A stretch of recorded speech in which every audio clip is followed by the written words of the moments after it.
자, 이어서 500 공과의 말씀을 살펴보겠습니다. 공과의 말씀 로마서 이제 15장 14절에서부터 21절까지 있는 말씀이에요. 자, 말씀의 제목은 이방인을 위한 바울의 희생입니다. 이방인들을 위해서 사도 바울이 어떻게 희생을 했는가, 본문의 말씀에 잘 등장하고 있는데, 이제 여기서부터 이제 14절부터 마지막 16장까지는 로마서의 결론이라고 할 수 있습니다. 그러니까 오늘 본문의 말씀 보게 되면 마치기 전에 왜 사도 바울이 로마서를 기록하고 있는지 그 이유를 14절과 15절에서 얘기를 하고 있고, 두 번째는 16절에서 이제 이 자신은 이방인에 위한 복음의 일꾼이 되었다. 그 말씀이 이제 마지막 21절까지 이방인의 사도로서 사도 바울이 어떻게 선교를 했는지 그 내용을 담고 있어요. 첫 번째 대주라서 바울이 로마서를 기록한 목적이 무엇인지 그것에 대해서 얘기를 합니다. 14절 보시면, 내 형제들아, 너희가 스스로 선함이 가득하고 모든 지식이 차서 능히 서로 권하는 자임을 나도 확신하노라. 사도 바울이 얘기를 하는 건데, 너희가 스스로 선함이 가득하고 모든 지식이 차서 능히 서로 권하는 자임을 나도 확신한다. 사도 바울이 로마 교회 성도들이 상당한 신앙 수준에 있다는 사실을 인정을 하는 대목입니다. 자, 로마서 신약 성경 중에서 가장 은혜롭고 그리고 가장 교리적이고 가장 체계적인 성경을 들라라고 하면 서슴하지 않고 뭐라고 얘기를 합니까? 로마서라고 얘기를 해요. 그리고 로마서가 사도 바울이 신앙이 가장 완숙했을 때에 썼던 성경이에요.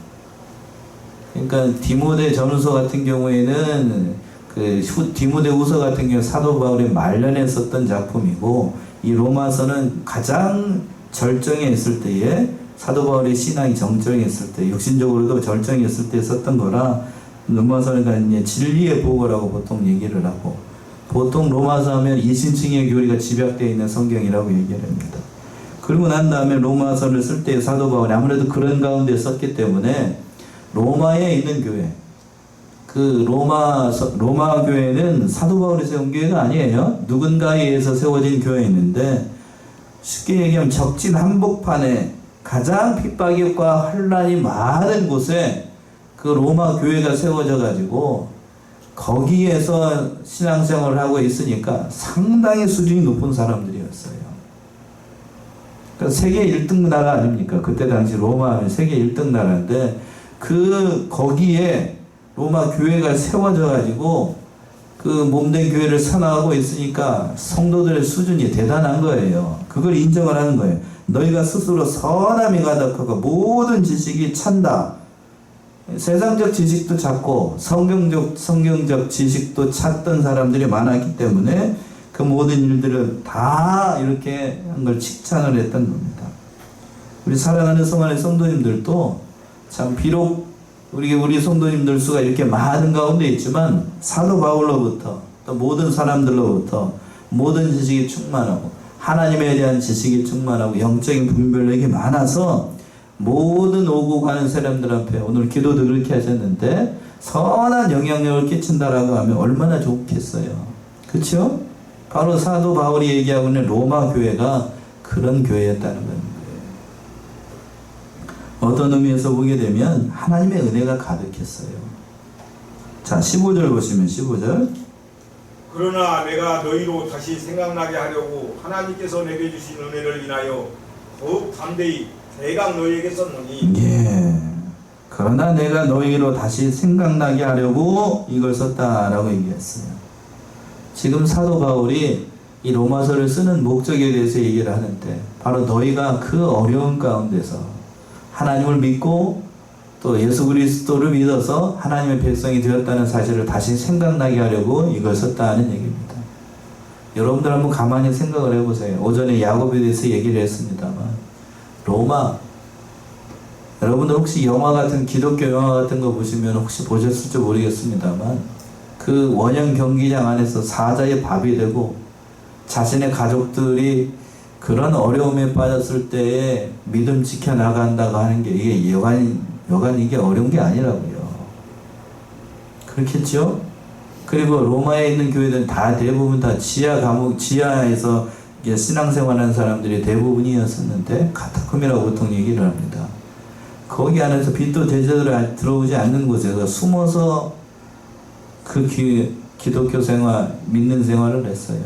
그리고 네로 시대 때에는 그 로마에 한번 큰 화재가 난 적이 있었습니다.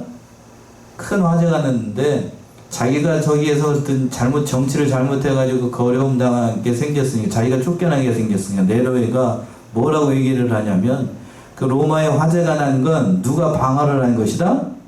기독교인들이 불을 저질러가지고 기독교인들을 때려 죽여야 된다. 그 선동이 돼가지고 수많은 기독교인들이 죽었어요. 또 그런 환란을 당한다라고 하면 그런 가운데서 여러분들 믿음 생활을 할 수 있을 것인가? 오늘날 성도들 제가 봤을 때는 많지 않아요. 제가 봤을 때 많지 않다. 너무 온실 속의 화초처럼 그냥 오냐오냐 커가지고 믿음이 있는 믿음도 다 팔아먹게 생겼는데 뭐. 근데 그때 당시에 이 사도 바울이 있던 이 로마 교회는 그런 어려움 가운데서도 까딱하네요. 사자의 밥이 되고 잡히면 십자가형을 당하고 화형을 당하고, 그런데도 믿음을 지켜요. 그 믿음이 뭐라고? 근데 15절에서 그렇죠. 그러나 내가 너희로 다시 생각나게 하려고 이 글을 쓰는 거라는 거예요. 너희가 누구인지, 누구의 백성인지, 어떻게 믿음 생활을 하고 있는지 생각나게 하려고 지금 이 로마서를 쓴다는 거예요. 아마 로마서를 썼을 때에, 로마서를 쓰고 베베라고 하는 집사가 이제 뒤에 가서 나오게 되는데, 그 여자 집사를 사도 바울이 아꼈던 그런 제자이면서 집사인데, 그 손을 통해서 이제 로마로 교회를 보내게 됩니다. 아마 불도 제대로 들어오지 않은 그곳에서 이 로마서 편지니까 이제 모든 성도들이 지켜보는 앞에서 이렇게 낭독을 하고 읽었고 그랬을 건데, 얼마나 많은 위로를 받았겠냐고요. 대사도인 사도 바울이 자신들을 위해서 이 로마서를 써서 이렇게 성경을 보내줬다라고 하는 건 그들에게 큰 자부심이자 그리고 큰 은혜였던 거예요. 그 하반절에서 그랬죠. 하나님께서 내게 주신 은혜를 인하여 더욱 담대히 어떻게 썼다라고 되어 있어요? 대강 너희에게 썼노라. 다른 말은 다 이해가 돼요. 하나님께서 내게 주신 은혜를 인하여, 하나님께서 사도 바울에게 주신 은혜가 많았죠. 누구보다도 성경에 해박한 사람입니다. 구약 성경에 정통했던 사람이 누구요? 사도 바울입니다. 하나님께서 사람을 쓰실 때에 그 가지고 있는 모든 지식이나 모든 것을 다 사용을 하시는데, 특별히 사도 바울이 가지고 있는 그 성경에 대한 해박한 지식을 하나님께서 다 사용을 하셨어요. 사도 바울이 있었으니까 어떤 의미에서, 어떤 사람들은 그렇게 해요. 어떤 신학자들은 사도 바울이 있었기 때문에 오늘날 뭐가 성립할 수 있었다? 기독교 신학이 성립할 수 있었다 라고까지 얘기를 하는 사람들이 있어요. 맞는 얘기입니다. 제가 봐도 하나님께서 사도 바울을 예비를 하셔가지고 그 강팍한 사도 바울을 바꾸셔가지고 이방인의 사도로 삼아서 이제 로마서를 비롯해가지고 쭉 얘기를, 히브리서까지 사도 바울이 저작을 봤을 때예요. 신학 성경의 본론이 사도 바울을 쓴 거예요. 본론. 사도 바울이 참 대단한 역할을 했던 겁니다. 은혜가 많았어요. 누구보다도 가장 큰 은혜를 받아서 그런 은혜를 받았는데, 그리고 난 다음에 뭐라고 얘기를 했냐면 더욱 담대히 어떻게 썼다라고 되어 있냐면 대강 썼다라고. 자, 여러분들이 로마서 대강 썼다라고 생각합니까? 아니면 꼼꼼히 아주 유심히 그렇게 썼다라고 생각하셔요? 꼼꼼히죠. 꼼꼼히. 대강 쓰기는 대강이 아니죠. 그러니까 신약 성경에서 어려운 성경을 두 가지를 들라라고 하면 보통 어디를 들냐면 이 로마서하고 또 계시록을 얘기를 들어요. 어떤 분은 히브리서라고도 얘기합니다만 로마서와 계시록. 왜 로마서와 계시록을 얘기를 하는가? 로마서는 이신청의 교리가 집약되어 있고 그렇기 때문에 그렇고, 또 계시록은 앞으로 이루어질 계시의 말씀들이 많아서 이걸 잘못 풀게 되면 단증을 부여합니다. 무슨 단증이요? 2단 단증, 2단, 3단 단증을 부여한다고. 그래서 로마서를 잘못 푸는 사람들도 많고 계시록도 잘못 푸는 사람들이 많은데 어쨌든 사도 바울의 역작이 바로 로마서예요. 로마서. 대강 쓰는 게 아니고 아주 진리의 복으로서 사도 바울이 심혈을 기울여서 썼던 것이 로마서예요. 로마서. 바로 그 말씀을 지금 사도 바울이 왜 썼는가? 너희가 어떤 사람인지, 어떠한 은혜로 지금 하나님의 백성이 되어서 왜 이 일을 하고 있는지 사도 바울이 로마서를 통해서 보여주고 있는 겁니다. 두 번째 대지가 이제 16절에서부터 나오게 되는데 이 은혜가 어떻게 임하게 됐는지를 얘기를 해요. 16절 보시면 이 은혜는 곧 나로 인한 이방인을 위하여 그리스도 예수의 일꾼이 되어 하나님의 복음의 제사장 직무를 하게 하사 이방인을 제물로 드리는 것이 성령 안에서 거룩하게 되어 받음직하게 하려 하심이라. 이 은혜는 곧 나로 누구를 위하여? 이방인을 위하여 그리스도 예수의 일꾼이 되었다. 사도 바울은 자신이 이방인을 위해서 그리스도 일꾼이 된 것을 가장 큰 영광으로 알았어요. 쉽게 얘기하면 하나님께서 많고 많은 사람들 가운데 수많은 사람들 가운데 자신을 택해서 그리스도 예수의 일꾼이 되게 하셨는데 처음에 누구를? 자기 자신을 이방인들을 위해서 복음을 전하는 사도로 세운 것에 대해서 긍지와 자부심이 많았다라고 하는 거예요. 물론 사도 바울 개인적인 입장으로 봤을 때에는 유대인들 그 사람들을 위해서 복음을 전하면 참 좋겠습니다만 그러나 하나님은 그 뜻이 아니었어요. 예수님께서 사도 바울을 부르셨을 때에 이방을 위해서 마련한 나의 그릇이라고 얘기를 했습니다. 그러니까 사도 바울이 받았던 은혜가 그거였어요. 그게 사도 바울 때문에 엄밀하게 얘기를 한다라고 하면 따지고 보면 우리가 누구 덕에 예수를 믿는 거냐면 바로 사도 바울 덕이에요. 사도 바울의 성령의 강권적인 역사로 유럽으로 건너와 가지고 유럽의 복음을 전하니까 유럽의 복음이 왕성해 가지고 종교개혁을 일으키고 또 종교개혁을 일으켜서 믿음으로 지키려고 했던 사람들이 미국으로 건너가게 되고 미국에 건너갔던 선교사들이 이제 어디로 왔냐면 다시 극동 어디로요? 우리나라로 왔어요. 극동으로 선지자들이 왔을 때에 그 목사님들이 왔을 때에 처음 들어가는 것은 우리나라가 아니고 어디였냐면 일본과 어디요? 중국이었습니다. 그런데 거기서는 복음이 그렇게 빛을 발하지 못하고 19세기 말 18세기 말에 어디로 들어갔던 사람들이 복음의 빛을 받게 되냐면 바로 대한민국 그때 당시 조선이죠.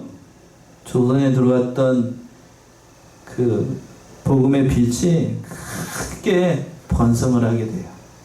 저는 이 대목이 하나님의 섭리가 아닌가 그렇게 생각을 합니다. 먼저 복음이 들어갔던 중국이나 그리고 일본은 복음이 그렇게 크게 일어나지 못했어요. 일본 우리보다 먼저 들어갔습니다. 그런데 그 5만 가지 잡신들이 많아가지고 연구에 따르면 8만 가지 이상의 우상이 있대요. 몇만 가지요? 8만 가지. 온갖 우상이 잡다한 거 영적으로 보게 되면 아주 깜깜한 곳이 어디냐면 일본입니다. 일본이에요. 지나가는 곳마다 바람마디 뛸 때마다 신이 있어. 그게 일본이요. 그게 일본. 영적으로는 아주 무지해요. 아주 깜깜하고. 지금 중국도 마찬가지. 중국은 자기 땅이 큰 나라로 생각해 대중이라고 얘기를 하잖아요. 대중화. 그래서 다른 종교에 대해서 포용적입니다. 결국에는 그 다른 거 믿지 않아요. 다른 거 믿지 않아요. 자기가 가지고 있는 게 크기 때문에 받아들이지 않아요. 그런데 원체에 가진 것이 없는 어느 나라? 예? 원체에 가진 것이 아무것도 없는 나라 어디요? 대한민국. 가진 게 오직이나 없어. 그냥 먹고 죽으려고 해서 먹고 죽을 것도 없는 나라에 복음이 들어왔어. 그게 복입니다. 그게 복이에요. 그러니까 이제 가끔 제가 유튜브나 검색을 하게 되면 그때는 예수님이라고 안 하고 뭐라고 야소교라고 얘기해요. 야소교. 예전엔 그렇게 했나요? 야소교. 야소교가 들어와가지고 수많은 사람들이 죽어요. 이루 말할 수 없는 사람들이 죽습니다. 그런데 그 복음의 빛이 들어와가지고 오늘날 대한민국을 만들었어요. 그래서 통계에 따르면 미국 다음으로 뭐를 많이 보내는 나라, 선교사님을 가장 많이 보내는 나라가 어느 나라요? 우리나라입니다. 우리나라. 인구 대비로 따지면 우리나라가 당연코 1등입니다.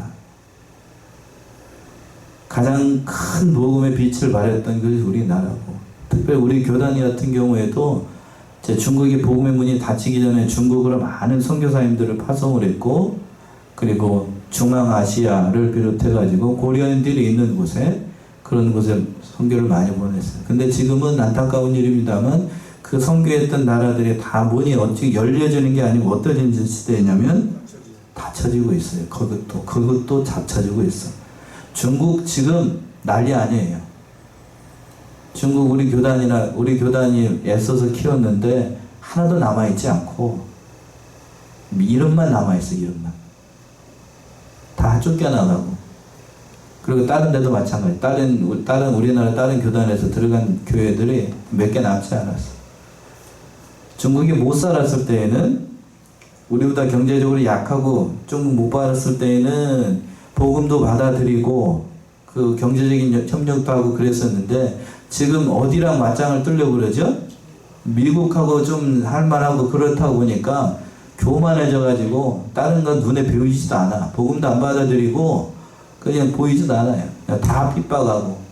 중국 공산당들이 다 그렇게 얘기하는데, 그러니까 중국 무서운 나라입니다. 무섭다라기보다는 음흉한 나라예요. 음흉한 나라. 믿을 게 아니에요. 지금도 제가 정치적인 색깔 얘기를 하는 게 아니고, 중국하고 뭘 손잡고 뭘 어떻게 해보니까 중국과의 관계를 개선해보자 하는 건 저는 옳다라고 보지 않아요. 옳지 않아요. 그건 옳지 않아. 그 사람들, 우리 과거 역사가 그랬어요. 누구로부터 가장 많은 핍박을 받았죠? 어느 나라로부터? 중국으로부터예요.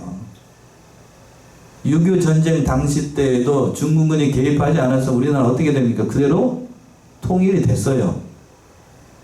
그대로 통일이 됐다. 그런데 지금 우리가 중국하고 싸우지 말고 뭘 어떻게 해보겠다라고 하면 그건 영적으로 깜깜한 사람들 하는 얘기예요. 깜깜한 사람들. 지금 배은망덕하다니 얼마나 배은망덕한지 알 수가 없어. 다 이제 어려웠을 때에 한국에 있는 기업들과 종교인들이 다 중국에 들어가고 복음 전하고 그 모든 걸 다 주고 나니까 지금은 어떻게 되냐면 이제 안면을 샥 바꿔가지고 교회도 다 뺏어가 버리고 한국에서 했던 모든 저 좋은 제품들이란 건 싹 다 벗겨가지고 어떻게 만들고 자기 것으로 다 만들어가지고 지금은 나가든지 말든지 해요. 나가든지 말든지. 네, 믿을 나라가 아닙니다. 믿을 나라. 세계 어느 나라가 다 믿을 나라가 아닙니다만 중국 그런 나라예요. 그런 나라.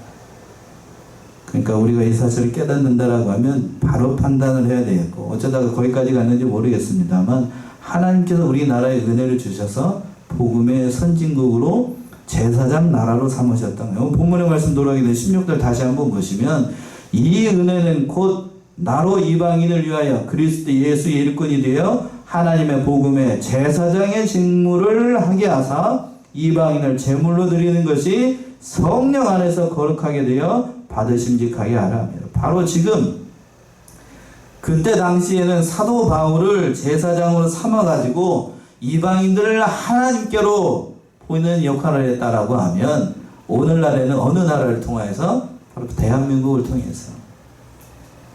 그 얼마 전에는 미국을 통해서, 오늘날은 대한민국을 통해서 이 일을 하는 거예요. 그래서 선교사님들이 갈 때에 예전에는 미국 여권이라고 얘기하죠. 미국 여권과 미국 비자를 1등으로 쳤는데 지금은 2개가 있으면 더 좋대요. 하나는 어디 나라? 미국과 그 다음에 어느 나라? 한국이 있으면 좋대요. 미국 사람들은 미국 여권을 가지고 있으면 여권을 가지고 심사를 할 때에 이슬람이나 그런 나라들 미국 별로 좋아하지 않아요. 그런데 어느 나라 사람 좋아하냐면 한국 사람은 좋아요. 특별히 요즘 하도 문제가 일어나는 어디 투르키예라고 하는 지역이 있죠?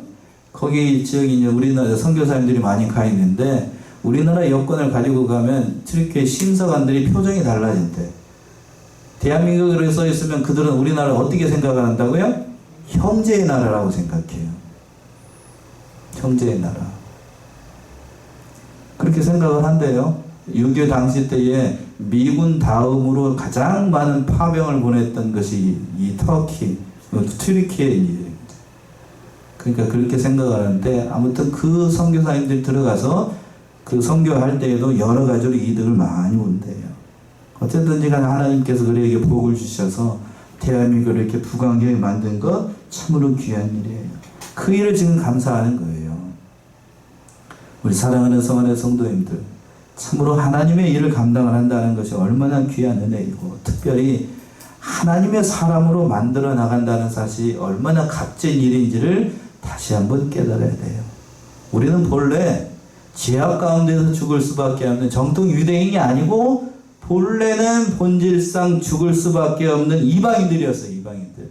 이방인이라는 얘기는 너희는 하나님의 백성이 아니라는 얘기입니다.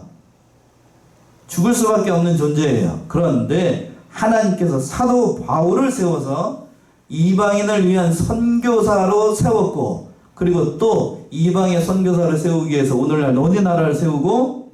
대한민국을 세웠어요. 대한민국을 세워서 복음이 흥하니까 우리나라도 잘 되게 하셨습니다. 근데 안타까운 사실입니다만, 지금 점점 우리나라의 복음의 빛이 열려지고 있는 게 아니고 어떻게 되고 있다고요? 닫혀지고 있어요. 닫혀지고 있으니까 지금 우리나라의 형편이 경제적으로나 뭐 다른 물질적으로도 열려지지 않고 어떻게 자꾸 어떻게 됩니까? 쉬워져요? 어려워져요? 어려워진다고. 어려워져. 왜 어려워지는가? 교회가 어려우니까요. 교회가 어려우니까 영적인 세계가 닫히면 다른 육신적인 것도 닫히는 거예요. 닫히는 거예요. 그걸 알지 못하고 왜 어려운가 그렇게 생각하면 안 돼요. 믿는 사람들은 우리가 믿음 생활 열심히 하지 않고 그러니까 하나님께서 복이 떠나는구나. 오늘 보면 저기 오전에 얘기했던 것처럼 하나님과의 관계가 먼저 바로 돼야 되는데, 물질만 의지하고 자신만 의지했던 야곱이 하나님께서 한덜뼈를 때려버렸잖아요. 그런 것처럼 우리 사랑하는 성안의 성도님들 이 사실을 깨달아요. 대한민국이 어렵다, 우리 가정이 어렵다라고 하면 그 문제를 먼저 뭘로부터 찾아야 되는가? 내가 하나님 앞에 어떻게 하고 있는가? 잘하고 있는가? 아니면 잘못하고 있는가? 이걸 먼저 생각을 해야 돼. 이걸 바로 보지 못하면, 그런 영적인 분별력이 없으면 믿음 생활 해봐야 발전이 없습니다. 그걸 먼저 깨달아야 되겠어요. 그걸 자랑 삼아서 나아가고 있습니다. 17절의 말씀이 그 말씀인데, 17절. 그러므로 내가 그리스도 예수 안에서 하나님의 일에 대하여 자랑하는 것이 있거니와, 18절까지요. 그리스도께서 이방인들을 순종케 하기 위하여 나로 말미암아 말과 일이며 표적과 기사의 능력이며 성령의 능력으로 역사하신 것 외에는 내가 감히 말하지 아니하노라. 사도 바울이 뭐를 자랑하고 있는가? 바로 17절에서 그랬죠. 그러므로 내가 그리스도 예수 안에서 하나님의 일에 대해 자랑할 것이 있다. 뭘 자랑하라는가? 세상적인 것을 자랑하려고 하는 것인가? 그걸 자랑하려고 한 게 아니에요. 자신을 이방인의 사도로 세워서 하나님의 말씀을 전하게 하는 것. 18절 말씀이죠. 그리스도께서 이방인들을 순종케 하기 위하여 나로 말미암아 말과 일이며 표적과 기사와 능력이며 성령의 능력으로 역사하신 것 외에는 내가 감히 말하지 않겠다. 어렵게 얘기를 했습니다만, 이방인들을 위해서 나를 그런 사람으로 만들어 나가신 것을 감사한다는 거예요. 얼마나 큰 거예요. 그걸 감사하는 거예요. 그걸 쉽게 얘기하면 세상의 직업으로, 세상의 일꾼으로 그런 걸 자신을 사용하는 게 아니라 하나님의 일꾼으로 자기를 불러서 하나님의 일꾼이 되게 하는 것. 오늘날로 얘기하면 뭐예요? 목사로 세운 것, 그걸 감사한다고요. 저도 감사합니다. 저도 감사해요. 이 자리에 서보니까요, 참으로 감사해요. 물론 다시 하라고 그러면 다시 안 합니다. 다시 하라고 그러면 다시 안 할 겁니다. 그런데 감사해. 이게 뭔 소리다냐. 그만큼 이 자리가 쉽다는 거예요, 어렵다는 얘기예요? 어렵다는 거예요. 실망이십니까? 집사람이 저 안에 있으니까 얘기합니다만 성도들 앞에서는 제발 그런 얘기 하지 말라고. 성도들 시험 든다고.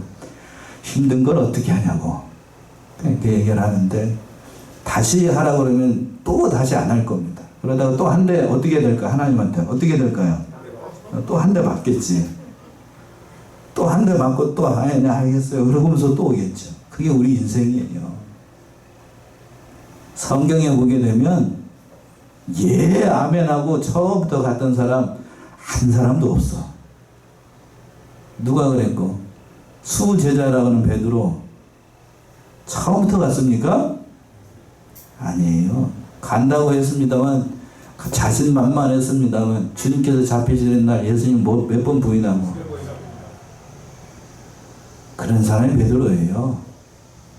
오늘 본문에 나오고 있는 사도 바울, 전에 전직이 뭐 했던 사람이에요? 예수 믿는 사람들 잡아 죽이는데 앞당됐던 살인자고 폭행자였어요. 그런 사람은 강권적으로 붙잡아가지고 지금 이방인의 사도로 세우신 거예요. 그걸 감사하는 겁니다. 그러지 않고 하나님께서 택하지 않고 예수님께서 강권적으로 역사하지 않았으면 그 인생 그렇게 살다가 끝날 인생이에요. 그런데 하나님께서 그렇게 하시지 않았어요. 택해서 바울로 만들어졌어요. 그게 얼마나 큰 은혜예요. 그걸 지금 감사하는 거라고요. 그러니까 여러 사람들이 예수 믿을 때에 뭐 많은 표적과 기사와 뭐 능력 행하는 것, 그걸 뭐 보고 따라가는 사람들이 많은데 그건 중요한 게 아니에요. 그건 부수적인 거라고요. 부수적인 거. 뭐가 더 중요한가? 내가 하나님의 사람으로 부름을 받아서 누구를 믿게 하신 것? 예수를 믿게 한 게 가장 큰 복이에요. 믿어줍니까? 그걸 믿지 않고 다른 걸 믿었다. 그건 복받은 인생이 아니에요. 그건. 저는 어제도 말씀드렸는데 우리 고향 저희 어머니 집 바로 건너편이, 우리 집 바로 건너편이 저희 고향 교회가 있어요. 얼마 전에 100주년이라고 그랬잖아요. 밭에 갈 때마다 그러니까 어디를 보겠어요? 예? 교회가 보여요. 그리고 제가 어렸을 때에는 요즘은 그렇지 않습니다. 제가 어렸을 때에는 이렇게 밑에서 땡기면 기도원에 가면 그 종이 있는데 이렇게 땅 땡기면 땡그랑 하는 종이 있어요. 아십니까? 예, 시골에. 그래서 그게 이제 새벽마다 기도할 때마다 전에는 이렇게 땅 땡땡 했는데 지금 없어졌어요.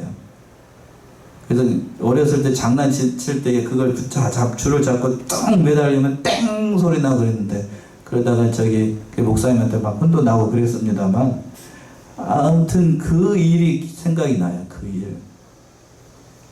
만약에 우리 반 옆에 절간이 있었다. 그럼 제가 지금 뭐 하고 있었겠습니까? 예? 뭐 하고 있겠어? 이러고 있겠지. 이러고.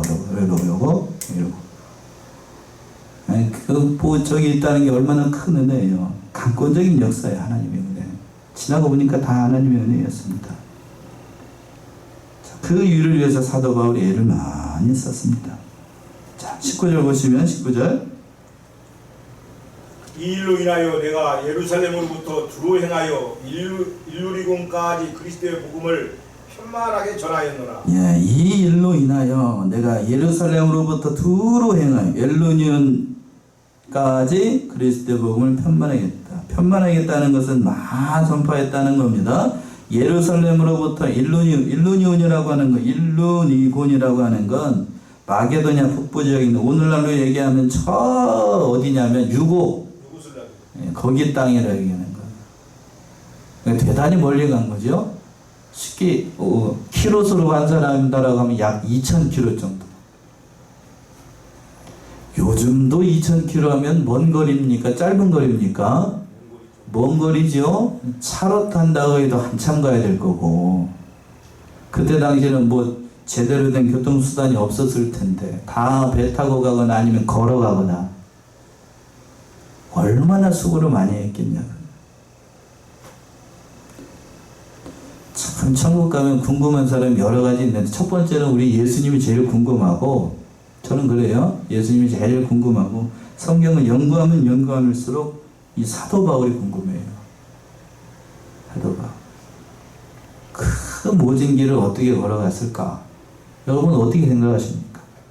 그 모진 길, 그 십자가의 길 어떻게 걸어갔을까? 참 대단하다는 생각이 많이 들어요. 고개가 절로 숙여져요. 제가 목사를 해보니까요, 저는 여기에 비하면 아주 아무것도 아닙니다. 아무것도 아니에요. 참 대단한 그런 믿음과 열정을 가지고 있었던, 참으로 하나님 앞에서 신실한 그런 종이었다는 것을 다시 한번 깨닫게 됩니다. 20절 보시면 20절. 또 내가 그리스도의 이름을 부르는 곳에는 복음을 전하지 않기로 힘썼노니 이는 남의 터 위에 건축하지 아니하려 함이라. 예, 21절까지요. 기록된 바 주의 소식을 받지 못한 자들이 볼 것이요 듣지 못한 자들이 깨달으리라 함과 같으니라. 자, 20절과 21절은 사도 바울의 그 선교의 원리, 교회를 세우는 원리를 얘기를 하는 거예요. 20절 보시면 내가 그리스도의 이름을 부르는 곳에는 뭐를 전하지 않는데요? 복음을 전하지 않기로 힘썼노니 이는 어디 터 위에? 남의 터 위에 건축하지 않는다. 그리스도의 이름을 부르는 곳에 복음을 전하면 오히려 더 좋을 것인데 사도가 그렇게 하지 않아요. 이게 무슨 얘기인가 하면 예수 그리스도의 이름을 아는 곳에는 복음을 전하지 않고 교회를 세우지 않겠다라는 뜻이에요. 뒤집어서 생각하면 아무도 없는 곳에 전혀 예수를 모르는 곳에 가서 요새 세상 말로 생짜로 복음을 전하겠다는 거예요. 이게 사도 바울의 믿음의 정신이에요. 한 번도 농사하지 않는 곳을 쟁기질할 때에 그 수고롬이라고 하는 거 우리 농사 지신 분들 알 겁니다. 한 번도 소가 갈아본 적이 없어. 경운기가 갈아본 적이 없고 트랙터가 갈아보지 않는 맨 땅을 간다. 이게 어려운 거예요? 쉬운 거예요? 어렵죠. 갈리지도 않아. 갈리지도 않는다. 근데 지금 사도 바울은 예수 그리스도의 이름을 불러보지 않은 곳, 그곳에 가서 복음을 전하는데 얼마나 힘들겠어요. 얼마나 힘들겠네요. 그런데 그곳을 찾아서 하는 거예요. 왜? 그런 곳에 가야 누구의 이름 들어본 적이 없어요. 예수를 들어본 적이 없어. 그게 믿음의 정신입니다. 그런데 오늘날 보게 되면 좀 교회가 잘 된다고 하는 곳에 보게 되면 좀 지나게 되면 어떻게 됩니까? 길 건너편에 교무단 간판은 바뀌고 다른 교회가 와서 합니다. 그런가요? 안 그런가요? 그런데 사도 바울은 그렇게 하지 않겠다고요. 이게 사도 바울 믿음의 정신이에요. 얼마나 훌륭한지 알 수가 없다고요. 그러니까 멀리 본 거예요. 사도 바울은 멀리 보면서. 이러한 봉선을 받아서 참으로 하나님의 복음을 위해서 충성했던 사도 바울과 같이 믿음으로 힘쓰고 또 믿음을 전하여 나가는, 복음을 전하여 나가는 저와 여러분들이 받으시기 바랍니다. 기도하겠습니다.